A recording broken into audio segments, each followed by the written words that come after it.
Assalamualaikum warahmatullahi wabarakatuh. Salam sejahtera untuk kita semua. Dan malam hari ini malam sangat baik, malam klarifikasi dan sekaligus juga mencairkan berbagai masalah kebangsaan.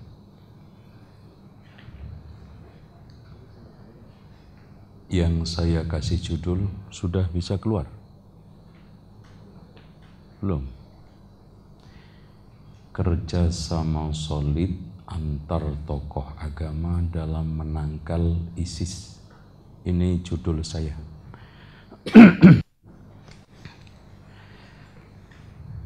Dan sebelum kita masuk ke materi,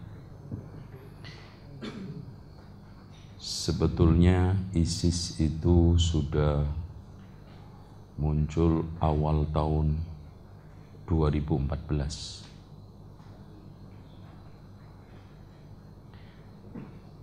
Aslinya namanya Daesh. Itu singkatan bahasa Arab Daulah, Alif Islamiyah, Ain Irak, Shin Syam. Kemudian disingkat oleh media barat ISIS, walaupun di sini ada distorsi, Islamic State of Iraq and Syria. Ini distorsinya di kalimat akhir Syria. Karena Syam itu bukan hanya Suriah, tapi Syam itu meliputi 4 negara, tapi yang jadi target ISIS adalah 3 negara. 1 Yordania, 2 Suriah, 3 Palestina, 4 Lebanon. Itu Syam. Kenapa yang menjadi target 3? Karena Yordania cukup kondusif dan negeri yang sangat tenang dan stabil ekonominya walaupun miskin, karena dia tidak punya minyak sama sekali. Oke, udah mas, udah.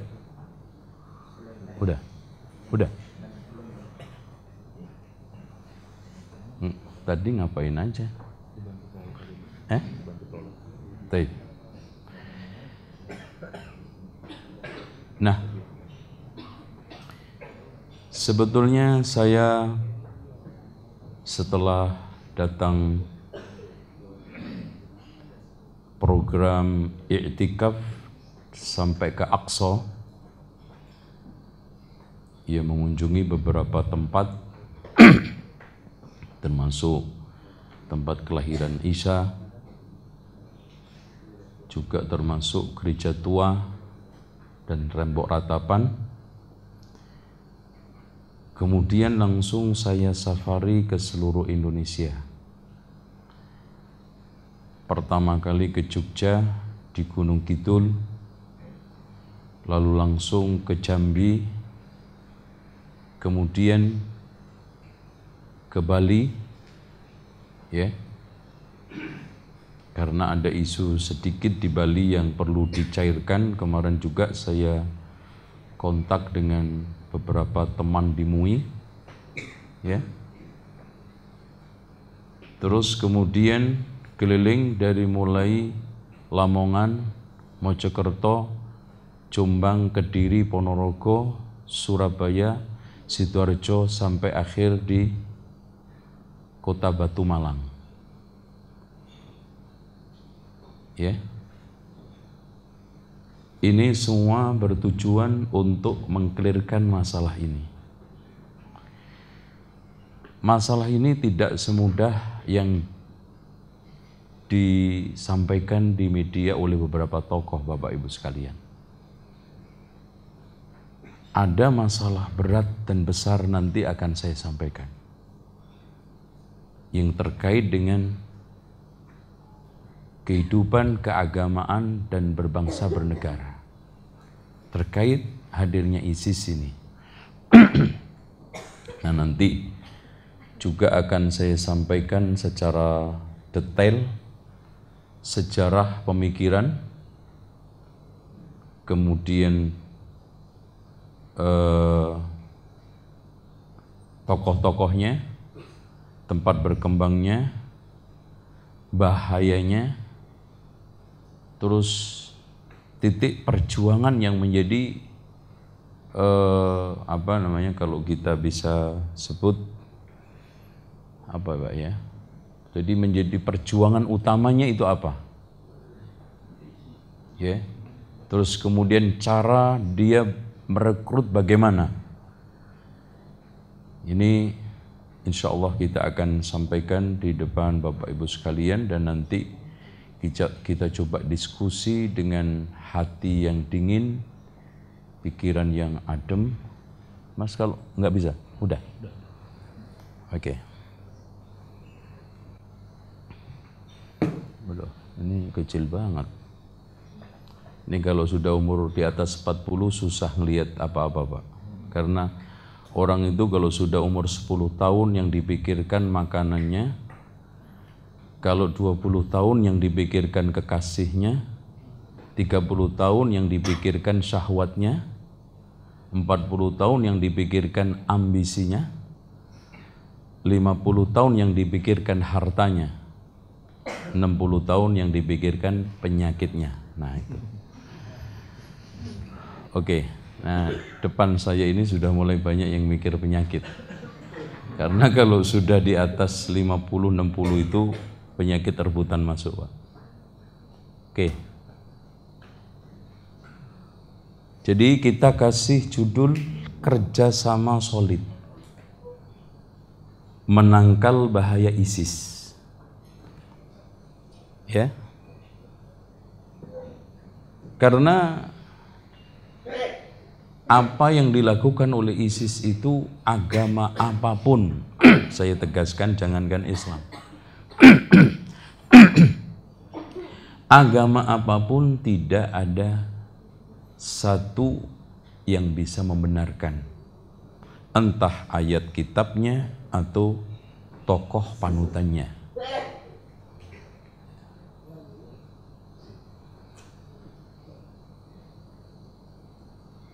Nah, siapa yang harus terlibat dalam hal ini? Yang kita jadikan kepala utama adalah pemerintah. Ya. Kemudian yang keduanya adalah tokoh masyarakat yang meliputi RT, RW, lurah. Ya. Kemudian tokoh agama. Ini sayap. Kalau ibaratnya kerjasama ini adalah burung, kepalanya adalah pemerintah, sayapnya tokoh agama, tokoh masyarakat. Kemudian penopang ekornya tidak lain adalah masyarakat yang terdiri dari keluarga, lingkungan, sekolah, ormas. Bahkan, maaf Pak, sebetulnya pemerintah terutama melalui Depak sama Dignas sudah memikir kurikulum khusus anti teror atau deradikalisme. Kenapa? Karena ini sudah dilakukan oleh seluruh negara Timur Tengah. Ya. Ada materi khusus. Ya. Karena lembaga pendidikan itulah sebetulnya nyawa bangsa. Ketika pengelolaannya benar, hasil pendidikannya bagus, pengelola bangsa ke depan itu juga cukup bisa diandalkan. Nah, pilar kerjasama kita harus kita dasari dulu. Nggak mungkin ini bisa berjalan dengan solid kalau nggak ada pilar. Ya, Yang pertama adalah ini, sikap saling asah, asuh, dan asih antar tokoh beragama, terutama adanya keberanian masing-masing tokoh agama jewer umatnya kalau nggak benar. Itu kalau saya jewer orang Buddha nanti salah paham nanti. Nah, saya sudah jewerin terus ke Indonesia ini, ke seluruh masjid-masjid, lembaga-lembaga, teman-teman kita nggak benar ini kita jewer. Dalam rangka untuk saling asah, asih, asuh. Ya. Kemudian yang kedua, peduli dan empati. Ya, contoh pengurus masjid. Masa di kamar marbotnya ada bom nggak ngerti? Ini namanya nggak empati, ya, nggak peduli. Kita sebagai warga masyarakat, masa ada anggota teroris atau ISIS yang ngontrak udah 2 tahun nggak ngerti? Ini penyakit, Pak. Terus terang. Empati kita. Dan ini selalu saya ulang-ulangi ketika diundang siapapun oleh pemerintah, dan bahkan pernah juga Kapolda Palangkaraya yang ketika itu Pak Jeki mengundang, saya jelaskan itu. Bagaimana nanti juga solusi di belakang, ya, Bintal TNI Polri itu aktif menyadarkan, minimal peduli empati tentang masalah bahaya-bahaya seperti ini di lingkungan masing-masing. Kemudian yang selanjutnya, maju bersama. Jangan ada sekarang setuju nggak setuju. Kalau kita sudah sepakatin, bahkan ini dari mulai presiden, TNI, Polri, semuanya, tokoh agama masyarakat, bahwa hal ini adalah berbahaya, maka kita nggak ada kata lain bersama-sama lawan bahaya ISIS ini. Ya. Karena kalau tanpa kesepakatan ini susah. Tokoh agamanya aja nggak sepakat, apalagi bawahannya. Kemudian yang selanjutnya, cari solusi bersama. Karena pasti ada sebab-sebab. Makanya nanti di buku saya yang saya bacakan, sebab munculnya radikalisme dan terorisme, yang paling mencolok adalah pengangguran dan kemiskinan. Itu paling mencolok. Orang itu kalau nganggur, apalagi ngelamar orang nggak kena-kena, akhirnya dilamar teroris, langsung dikasih bidadari 60, ya udah, mati aja enak, langsung dapat 60, daripada nikah ini susah.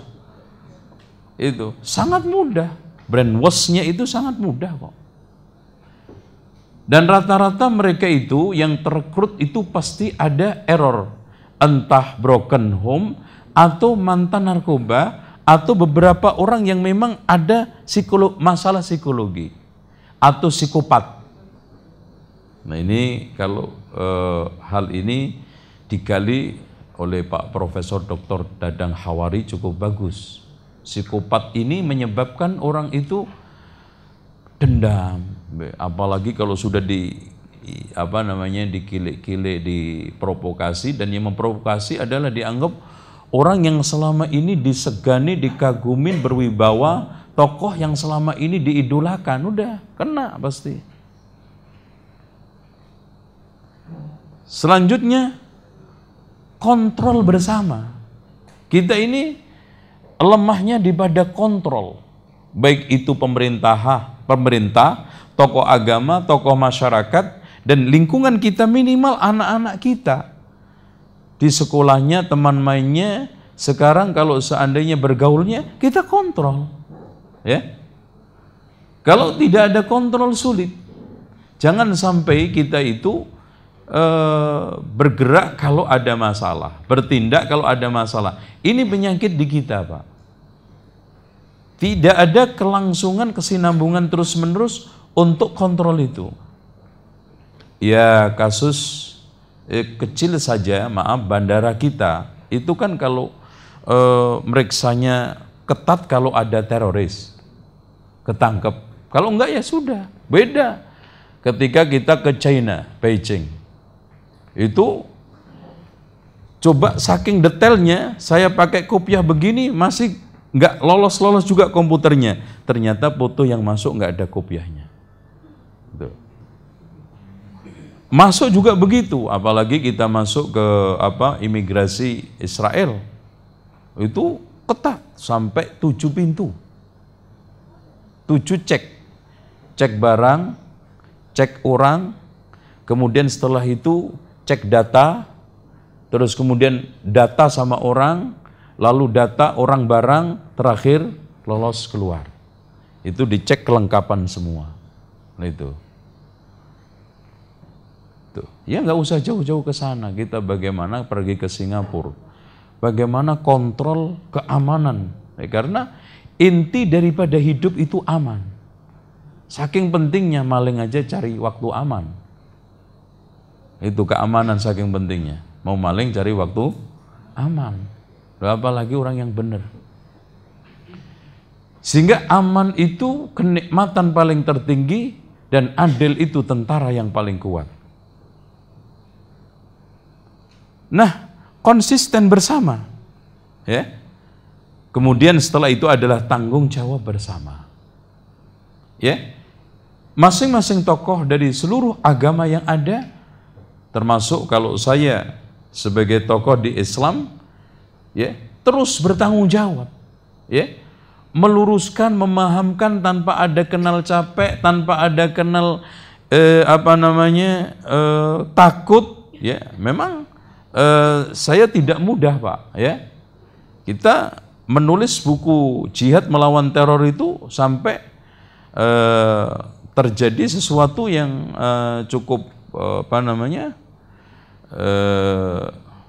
berhitung di tengah kita menyadarkan umat, tapi boleh buat, itulah resiko, ya.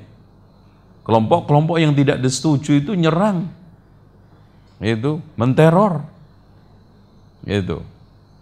Nah, tanggung jawab bersama ini kalau kita hidupkan, nggak usah kecil saja. Rumah tangga itu kalau tanggung jawab lurus kok. Perusahaan kalau tanggung jawab semua lurus. Begitu juga keamanan negeri, ya. Keutuhan NKRI ini akan bisa terus kita bisa pertahankan dari Sabang sampai Merauke, tanggung jawab bersama. Kemudian selanjutnya landasan kerjasama kita, ya. Semangat keagamaan kita, ya. Kalau kita melihat di ayat yang kita juga kenal semua, apalagi temanya wa ma arsalnaka illa rahmatan lil alamin. Dan ini bukan hanya Islam saja. Coba kita lihat di ayat Galatia, ya, 5:14, ya. Itu cukup jelas bahwa kita itu dianjurkan untuk mengasihi sesama seperti mengasihi diri kita sendiri. Jadi dengan demikian, bagaimana kita itu minimal menciptakan ukhuwah basyariyah. Ukhuwah basyariyah inilah yang nanti akan bisa menyatukan ya ayyuhan nasu inna khalaqnakum min dzakarin wa untha wa syu'uban qabail, semuanya itu akan menjurus pada wa ma arsalnaka illa rahmatan lil alamin. Dan di dalam semua, saya kira saya tidak ingin menyebutkan ayat per ayat dari semua agama karena masalahnya adalah juga tempat untuk bikin slide. Intinya agama manapun mengajak ke sana. Jadi kalau sekarang membunuh, menteror, melenyapkan nyawa orang, Pak, di dalam hadis ini Rasulullah dikatakan la zawalud dunya ahwanu indallahi ta'ala min qatlil muslim. Hilangnya dunia seisinya ini lebih ringan di hadapan Allah dari lenyapnya satu nyawa muslim. Adapun orang yang sekarang non muslim pun Islam memberikan suatu penegasan. Man qatala mu'ahadan lam yaruh raihatal jannah. Siapa yang membunuh non-muslim yang mengikat perjanjian damai. Artinya siapapun orang non-muslim yang datang ke negeri Islam dengan cara damai, buktinya dibikinin visa. Masa mau perang pakai visa? Itu haram baunya surga yang membunuhnya. Terus kemudian yang kedua adalah ini kalau yang tadi saya bisa sudah kita sampaikan beberapa poin tadi, karena segenap Taurat itu diringkaskan sepatah kata, yaitu hendaklah kamu mengasihi sesamamu manusia seperti dirimu sendiri. Terus kemudian yang kedua adalah semangat penegakan HAM, ya. Bahkan di amandemen itu sudah dimasukkan begitu bagus hak asasi manusia, bagian daripada undang-undang dasar negara kita yang masing-masing orang memiliki hak, ya, untuk mendapatkan penghidupan yang layak, untuk mendapatkan satu perlindungan, jaminan. Itu semuanya menafikan apa yang sekarang ini digerakkan oleh kelompok ISIS ini. Kemudian yang selanjutnya adalah semangat kebangsaan, ya. Yang jelas sila ketiga dari Pancasila juga mengilhami itu. Kemudian setelah itu Pancasila dan Undang-Undang Dasar itu sendirilah yang menjadi ruh daripada kita kerjasama, ya. Dari sila 1 dan 2, makanya kalau ada semacam guliran atau sinyalemen ada menolak Pancasila dari kalangan saya, Pak, saya cewernya begini, Pak. Pancasila itu jeleknya mana? Nomor berapa, sila keberapa? Ya. Tolong baca dari mulai sila 1 sampai 5 itu jeleknya di mana? Ini jeweran kita. Enggak ada.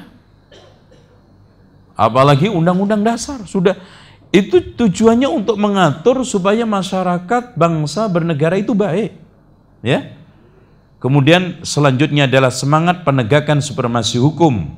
Dan ini yang melandasi kerjasama kita. Dengan 5 asas inilah kita ngumpul di puncak dan difasilitasi oleh Pemprov DKI. Semoga tadi kerjasama solid antar umat beragama itu tercapai dalam rangka menangkal ISIS. Nah, sekarang kita coba menyoal sepak terjang ISIS sekarang. Bapak Ibu sekalian, pertama yang kita akan soal adalah sejarah dan pemikirannya. Sebetulnya yang menjadi cikal bakal ISIS ini satu kelompok yang sudah beranak pinak dan nenek moyangnya adalah pemberontak pada masa pemimpin dan pemerintahan Ali bin Abi Thalib. Pada zaman pemerintahan Ali bin Abi Thalib itu ada perang yang namanya Nahrawan, yaitu perang memerangi pemberontak melawan pemerintah yang sah ketika itu. Pasukannya Ali bin Abi Thalib 10.000, yang tewas cuma 10. Pasukan mereka 10.000, yang hidup cuma 9. Nah 9 ini 2 lari ke Yaman, 2 lagi lari ke Tajikistan, 2 lagi lari ke Jazirah yang sekarang Irak Utara, 2 lagi lari ke Oman, dan 1 ke Talmuzan. Dan dikatakan oleh teolog, ya, Shahrastani, ya, mengatakan sampai saat ini ketika hidupnya beliau, mereka beranak pinak dan berkembang tumbuh baik.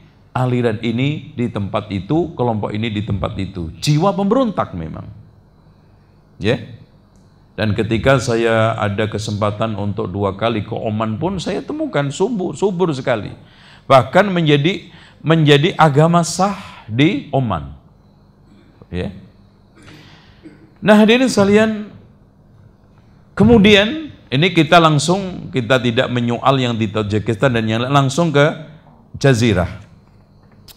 Al-Jazirah posisinya Irak Utara hampir berdekat dengan Turki, ya, dengan Turki. Kalau kita tanya Mas Google ada itu, ya. Itu apa aja kalau tanya sama Mas Google pasti dijawab, ya.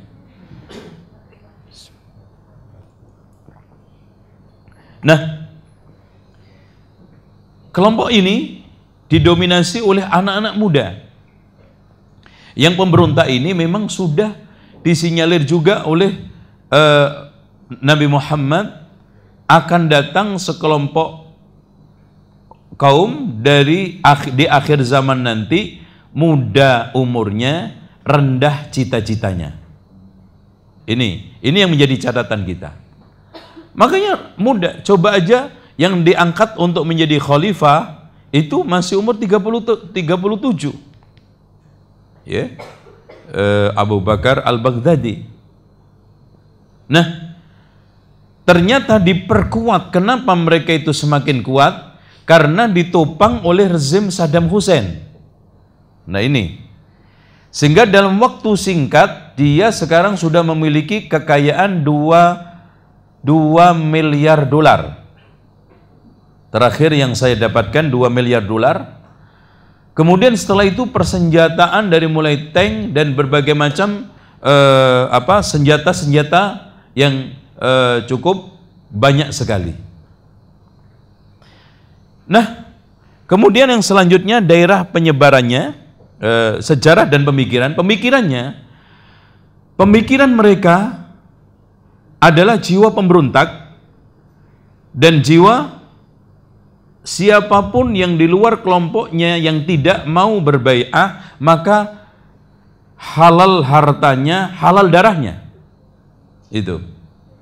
Makanya di sana membunuhi siapapun, Muslim dibunuh, ya, Kristen juga dibunuh, siapapun, ya. Ini.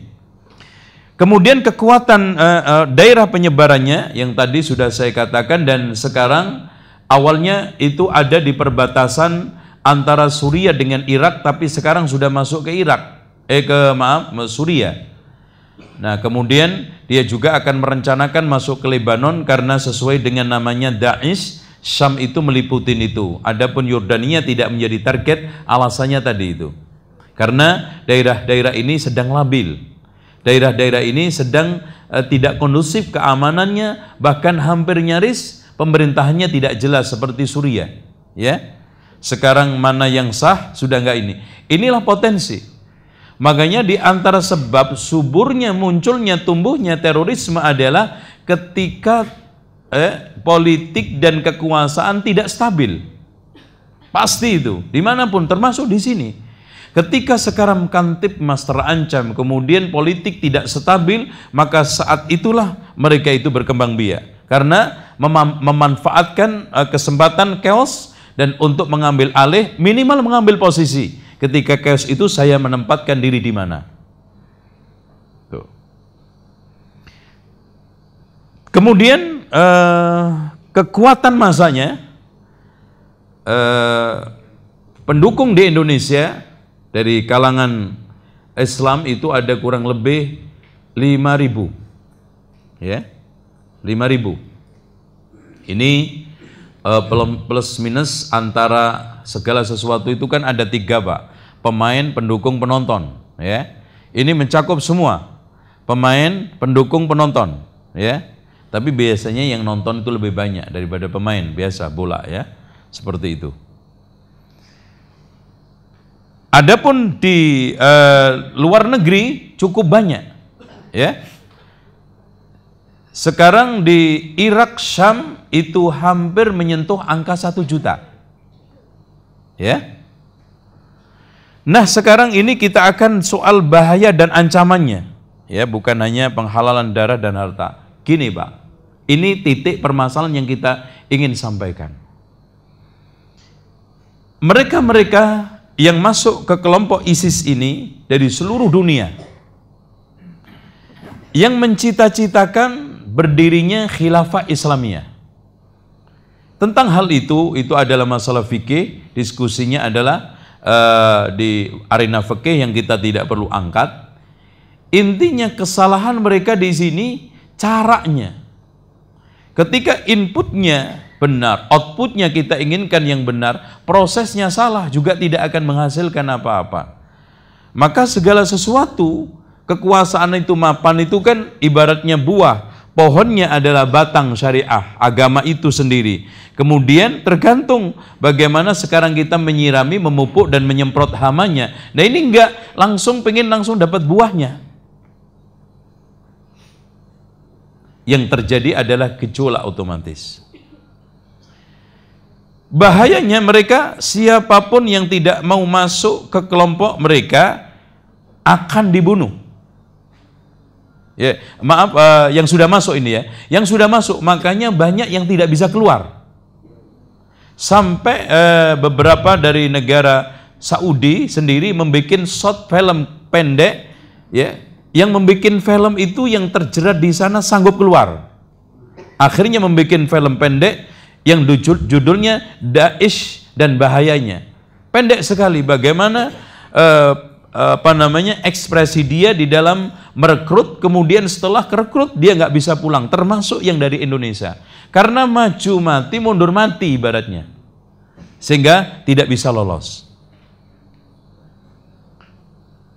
Kemudian ancaman yang di sini yang paling penting, Pak, ini yang tolong diperhatikan, dari sekian yang terpengaruh hampir 85-90% usia produktif.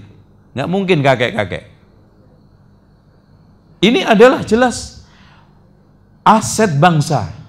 Dan tolong diperhatikan bahwa kelebihan bangsa kita di atas bangsa-bangsa yang lainnya. Ketika saya ada safari dakwah sama komisaris utama Pertamina, siapa Pak namanya? Ada itu, siapa? Mbak, itu direktur utamanya.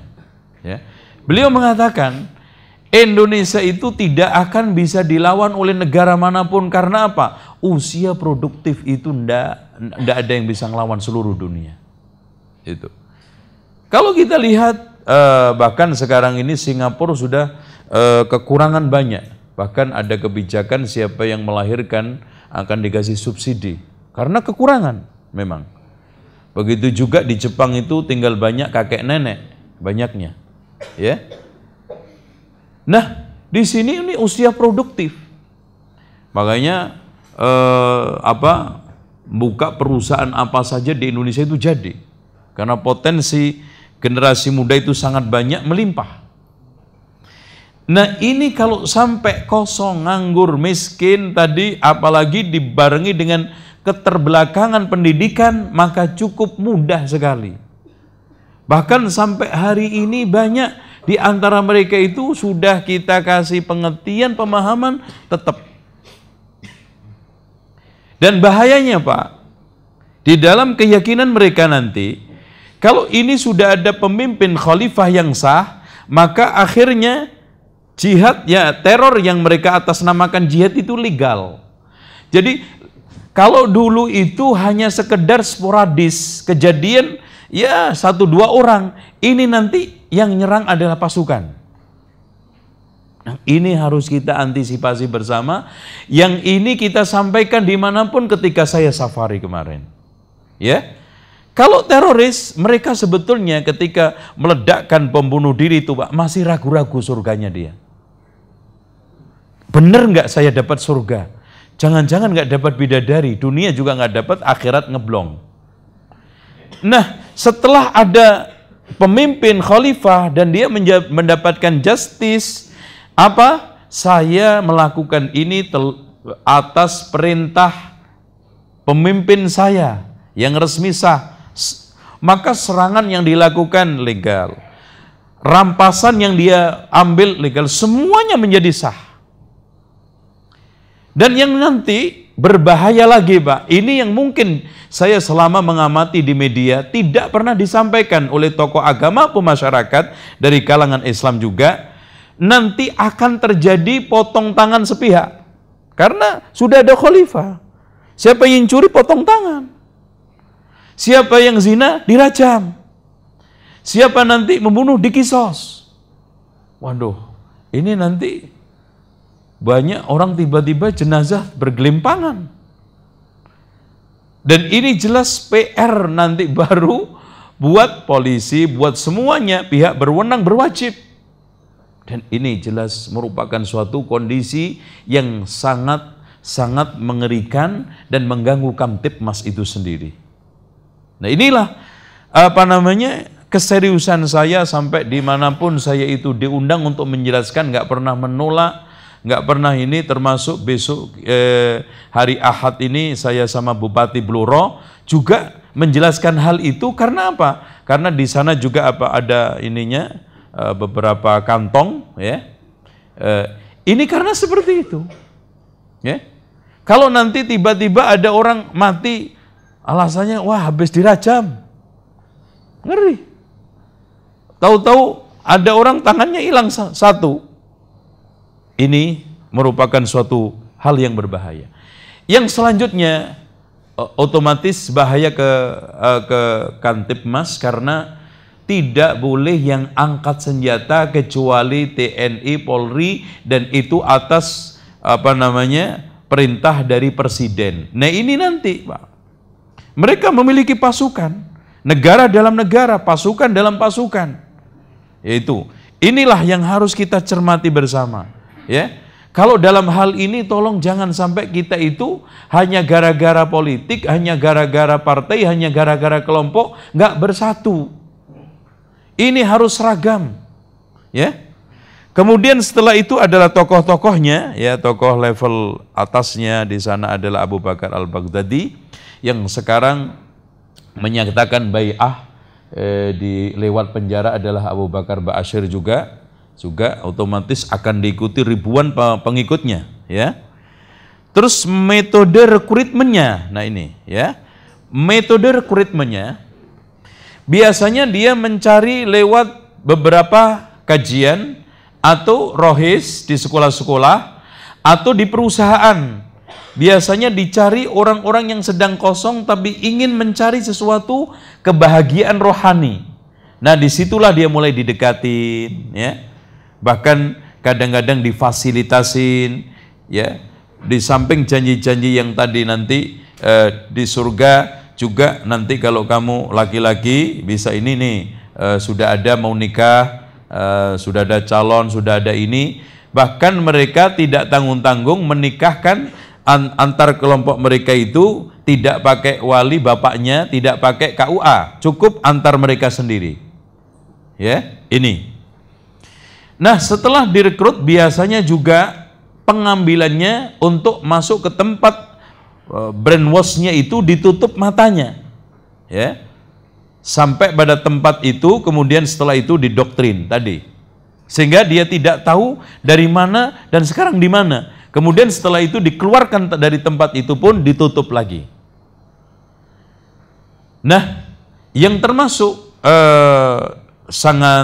yang sudah kita ketahui bersama-sama, yang sering ditayangkan di media elektronik adalah yang lulusan IAIN itu, ya, bagaimana merekrut adik-adiknya perempuan hilang semua sudah sekian puluh tahun, dan ini hanya sekian, masih banyak orang hilang yang dibawa mereka nggak balik, ya, karena dia sudah menjadi Sirikandi di tengah sayap militernya itu. Kemudian cara dakwahnya mereka sangat tertutup dan tidak sama sekali membuka floor, bahkan tadi mencari tempat kontrakan pun atau tempat itu pindah-pindah, ya, sebulan sekali kadang pindah. Terus kemudian mereka ditekankan kepada doktrin-doktrin tadi, ya, bagaimana mereka itu semakin cepat mati semakin bahagia. Bagaimana dia itu memperjuangkan Islam lewat lini-lini tadi itu, ya. Terus kemudian yang tidak kalah pentingnya ini, yang saya tadi kesulitan mencari bahasanya, pokok perjuangannya adalah pembajakan, penculikan, penyanderaan, pembunuh diri, teror dan pemberontakan. Ini pokok inti perjuangannya. Adapun pembajakan sudah banyak sekali. Ya, terjadi di beberapa negara. Terus kemudian penculikan terhadap beberapa wisatawan ya, yang terjadi seperti pernah juga terjadi di Mesir, penyanderaan, pembunuh diri ya, yang sudah juga kita alami di sekitar kita. Dan kadang saya juga jewernya gini Pak, kalau bom bunuh diri itu memasukkan Anda ke surga, katanya Ustadz, kenapa Ustadznya dulu nggak praktek? Harusnya tokoh agama dulu yang maju masuk surga. Masuk surganya cuma dikasih anak buahnya yang stres. Itu yang terjadi. Kenapa Anda tidak mencoba? Wah, ini surga bidadari 60 kok. Saya duluan. Kamu nanti aja. Kalau saya sudah masuk surga gampang kamu ikut. Yang didahulukan itu. Jadi mereka sendiri tidak yakin akan jalan yang dia tempuh. Kemudian pemberontakan. Jadi mereka itu kalau kuat sama. Apa yang terjadi di Irak ketika kondisi lemah mereka kuat pasti mengambil alih pemerintahan. Dan ini jelas akan menimbulkan dampak-dampak eksis yang cukup besar skala nasional dan NKRI kita terancam. Nah, potensi radikalisme kita juga harus bahas di sini. Jadi radikalisme itu bukan hanya di sini aja Pak, ya. Agama dan pemikiran saja. Bahkan politik dan kekuasaan juga bisa menimbulkan radikalisme. Itu ya. Jadi agama dan pemikiran. Ya. Banyak kalau kita baca beberapa agama yang memberikan inspirasi tentang pembolehan untuk melakukan kekerasan ya, bahkan pembantaian ya, seperti yang dialami teman-teman kita di Palestina ya. Ketika kita bicara Palestina itu bukan hanya Islam Pak, di sana ada juga Kristen yang sama mengalami nasib, rumahnya hancur ya, anak-anak istrinya nyawanya melayang. Ini radikalisme mengatasnamakan agama dan pemikiran. Apalagi kalau kita membaca kitabnya Talmud. Talmud itu sebagai tafsir terhadap Taurat ya. Kemudian politik kekuasaan bisa menciptakan radikalisme. Bagaimana Saddam Hussein ketika itu akhirnya mengalami suatu hal sebagai balasan atas radikalisme dia, pelanggaran HAM yang kalau kita sampaikan di sini cukup mengerikan dari kekuasaan, ya. Apa Mas? Kok mati? Oh. Mati Mas. Nah, termasuk juga sosial budaya. Termasuk juga bisa memicu potensi radikalisme adalah sosial dan budaya. Sosial, ya, aksi-aksi sosial. Contoh aja kecil Pak, itu sebetulnya radikalisme. Ada orang tidak setuju terhadap kebijakan pemerintah, langsung model cegat, pohon-pohon ditumbangin semua, jalan ditutup, ya. Ini semuanya radikal sosial, ya.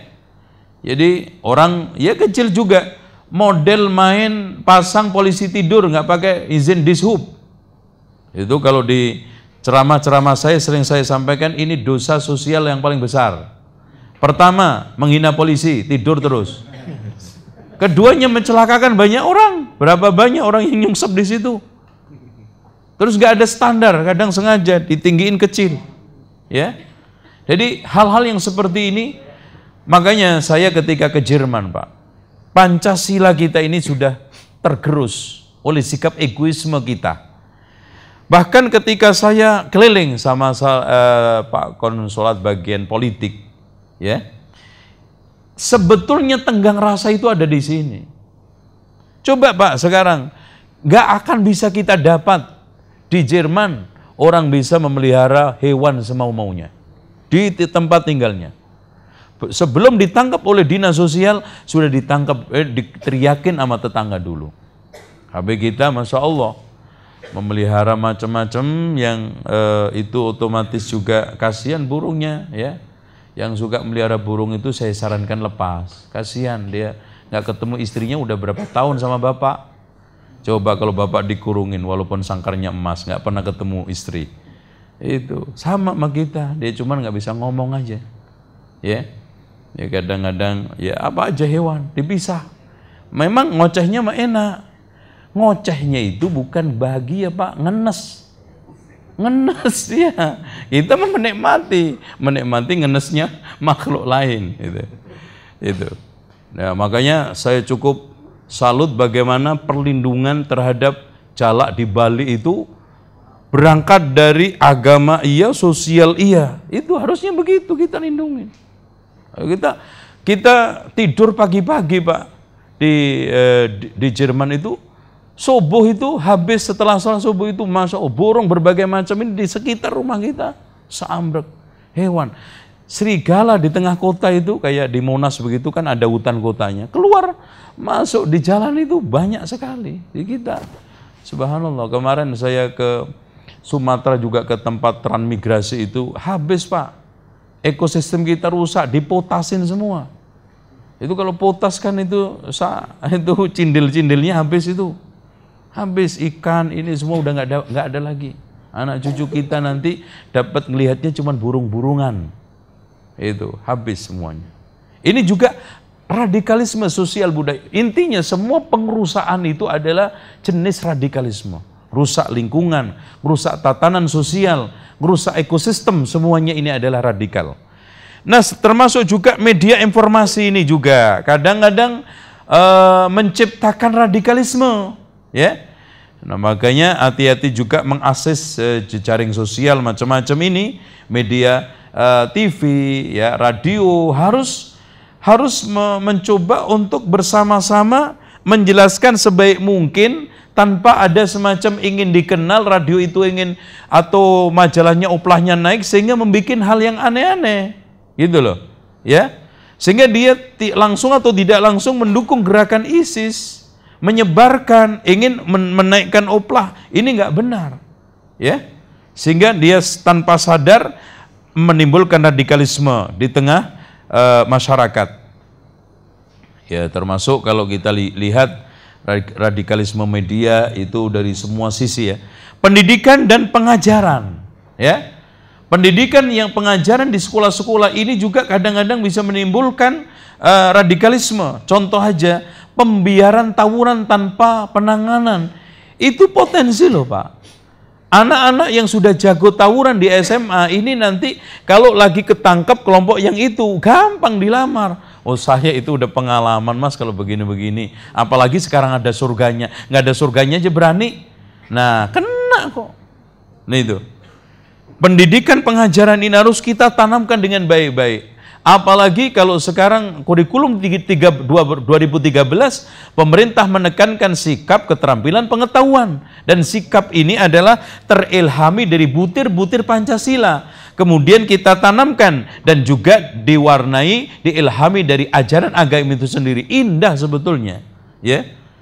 Namun ya itu tadi, ya, contoh aja Pak, kalau saya naik, saya coba, memang saya ketika itu mungkin nggak bisa balik lagi ke Jerman. Saya rasain semua transportasi. Saya ingin lihat dari busnya, tramnya, keretanya, kapalnya saya naikin. Subhanallah. Yang saya temukan satu yang indah. Siapapun orangnya Pak, kalau ada kakek-kakek, nenek-nenek, apalagi perempuan yang hamil, itu berdiri walaupun preman tatonya selebar ember. Berdiri. Nah di sini diminta aja nggak berdiri Pak. Nah itu yang adik kita itu berdiri, nggak usah diminta, dengan kesadaran, wah ini ada perempuan, ini ada anak, apalagi gendong, apalagi hamil, udah nggak pandang peduli. Mau sekarang warnanya laki itu kayak apa, selagi kuat itu, karena ada suatu image bahwa kalau ada orang tua begini dia nggak berdiri, dia tidak kalah tuanya dari dia. Itu sudah nggak bagus, tenggang rasa. Ya, nah ini contoh aja, saya ke Korea Selatan, dompet saya ketinggalan aja masih utuh. Di sini nggak ketinggalan hilang Pak. Subhanallah, nggak ketinggalan hilang. Jadi kalau sudah ada barang ketinggalan itu dianggapnya rampasan perang aja udah. hilang. Ya Allah. Ya. Nah, hal-hal yang seperti inilah yang kita itu harus munculkan lagi. Nilai-nilai agama kita udah indah. Butir-butir Pancasila yang sekarang ini kita ajarkan ke anak-anak ini, jangan hanya legal formal, jangan hanya sekedar hasil ujian yang harus kita capai, tidak, kita jiwai.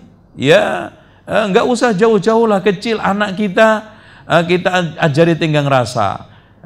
Dalam proses perjalanan, kalau ada orang jatuh tolong, kalau ada orang buta tunjukin. Itu kan dulu hal-hal yang sepele yang nampak menyentuh pada anak kita. Apalagi sekarang, Pak, jangankan nyetel tip keras sampai tetangga itu dengar. Ya, saya ketika saat di kereta, ya, ngobrol biasa karena memang perjalanan jauh dari Berlin sampai ke Hamburg, itu ngobrol, ada orang di sampingnya terganggu, negor tegas. Tuh, jangan bicara. Udah, kita juga sampai seperti itu, gitu loh. Itu, apalagi kalau sudah masalah aturan kesehatan, Pak. Ya, tidak ada orang yang berani ngerokok sambil jalan. Dan ngerokok di tempat area itu betul-betul. Dan itu tidak hanya Jerman, di seluruh negara Eropa, ya. Ya nggak usah jauh-jauh, kita di belakang kita itu negara Singapura. Bagaimana begitu tertibnya, disiplinnya, dan juga tidak kalah pentingnya tegas aturannya. Tuh, makanya ketika saya diundang oleh Majelis Ulama Singapura itu screeningnya itu, Pak, Masya Allah, memang mereka bukan tujuannya mempersulit. Prinsipnya, kalau di Singapura masih ada orang kayak yang kamu undang, kenapa ngundang dari luar? Itu satu. Orang yang masuk ke sini, masuk ke dokumen negara harus jelas. Tuh, dimintai dari mulai akte lahirnya, ijazahnya, ininya semuanya, termasuk karir-karirnya, tulisan bukunya, seminar-seminarnya, di mana saja dimintai semuanya. Dan kemudian diputuskan di majelis, ya. Baru setelah itu diloloskan. Nah, kalau setelah itu enak, ya. Setiap tahun selalu, setiap tahun sekali ada undangan MUIS.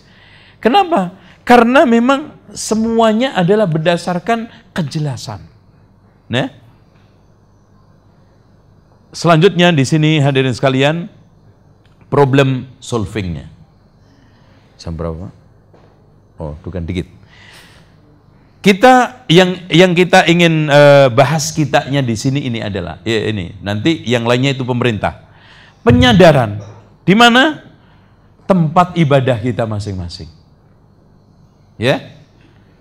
Ayo kita coba jelaskan bagaimana hidupkan kembali nilai-nilai luhur agama kita, nilai luhur Pancasila kita di masing-masing tempat itu, sehingga tumbuh kembali yang subhanallah. Cerita dulu orang Indonesia, orang Timur itu alus-alus. Sekarang, Pak, kalau kita luar negeri yang ditanya pertama kali, kalau dulu Indonesia apa Malaysia? Sekarang enggak, Malaysia apa Indonesia? Tuh. Kenapa? Karena telah terdistorsi ketimuran. Istilah ketimuran itu sudah habis. Bahkan rame-rame tawuran kita temukan di Saudi orang Indonesia. Ya, rame-rame sekarang ini demo. Coba bayangkan, Pak, di Oman demo. Ini nggak ngerti di ceritanya ada Wika kan Adikarya dapat proyek di sana, tender cukup besar sekali, ya, mengerjakan rumah sakit, sekarang mall besar. Mereka demo, loh, kerajaan nggak bisa. Nah ini nggak memahami, akhirnya apa? Berapa ratus orang dipulangin semuanya oleh raja itu. Nah seperti itu. Di sono tawuran, itu. Aduh, jadi kita kalau keluar negeri itu malu, Pak, ya. Dengar yang aneh-aneh itu, apalagi yang tadi barang nggak ketinggalan aja hilang.